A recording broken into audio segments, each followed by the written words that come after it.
পাকিস্তানের সঙ্গে অনুশীলন করায় ৫ বছর নিষিদ্ধ ক্রিকেটার। কাকুলি সেনাবাহিনীর অধীনে কঠোর অনুশীলন করেছে পাকিস্তান ক্রিকেট দল।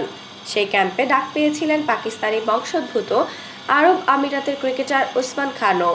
সেই সূত্র ধরে এবার তাকে ৫ বছরের নিষেধাজ্ঞা দিয়েছে আরব আমিরাত ক্রিকেট বোর্ড ইসিবি। গতকাল শুক্রবার এক সংবাদ বিজ্ঞপ্তিতে এই নিষেধাজ্ঞার কথা জানায় ইসিবি। এই নিষেধাজ্ঞার ফলে ইসিবি কোনো টুর্নামেন্টে ৫ বছর খেলতে পারবেন না ওসমান। পাকিস্তানের অনুশীলন ক্যাম্পে ডাক পাওয়ার পরই ওসমানের বিপক্ষে তদন্ত শুরু হয়েছিল।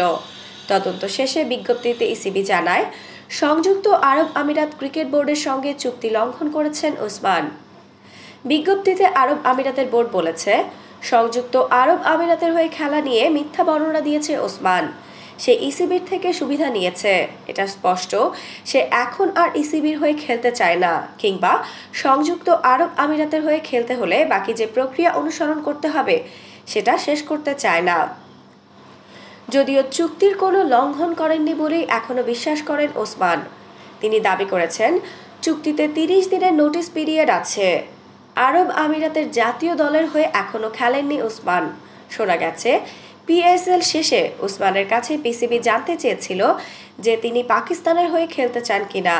এ প্রশ্নে ইতিবাচক উত্তর দিয়েছেন ওসমান। এরপরই নিউজিল্যান্ডের বিপক্ষে ঘরের মাঠে ৫ ম্যাচের টি-20 সিরিজকে সামনে রেখে করা ফিটনেস ক্যাম্পে ডাকে পিসিবি।